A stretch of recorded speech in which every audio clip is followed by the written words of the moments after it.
I'm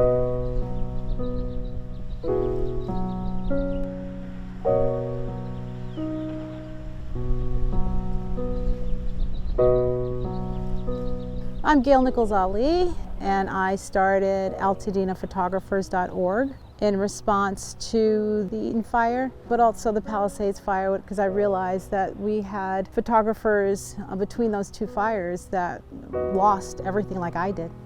This is part of the camera. Look at this. Oh my God, you can just see where the screen was. I had two large format cameras, and this was the tripod that I used for it. Over there was my setup for still photography. All my cameras were in this tall case over here. I had about 50 cameras. I've been collecting for about 20 years. I had some cameras dating back to the 30s and 40s. It folded out and then you pop the back on.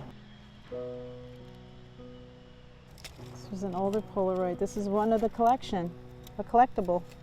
Wow, I haven't had a camera in my hands in months.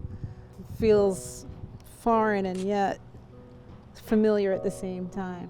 It's strangely beautiful, all the textures. Only a crazy art teacher or photographer would see all the things I'm seeing, like the twists and bends in the metal, and it's strangely beautiful, these patterns in the charcoal, the glass, and its destruction.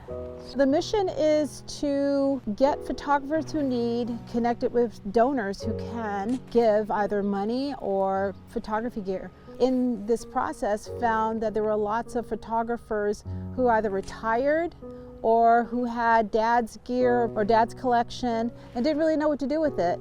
So rather than put it on eBay and deal with people outbidding or bidding for your stuff, it would be nice for it to get into the hands of photographers who lost everything. And I'm talking about all kinds of gear. We can get people creating right now while they're in this mental space of loss. I think that would be healing as well.